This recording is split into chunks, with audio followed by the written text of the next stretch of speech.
আসসালামু আলাইকুম। আজকে আমরা পড়ব বিভিন্ন দেশের রাজধানী এবং মুদ্রার নাম। চলুন শুরু করি। পাকিস্তান, রাজধানী ইসলামাবাদ, মুদ্রা রুপি। ভারত, নতুন দিল্লি, রুপি। শ্রীলঙ্কা, কলম্বো, রুপি। মালদ্বীপ, মালে, রুফিয়া। নেপাল, রাজধানী কাঠমান্ডু, মুদ্রা রুপি। ভুটান, রাজধানী থিম্পু, মুদ্রা নুল টরুম। আফগানিস্তান, কাবুল, আফগানি।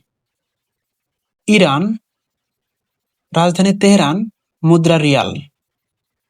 ইরাক, রাজধানী বাগদাদ, মুদ্রা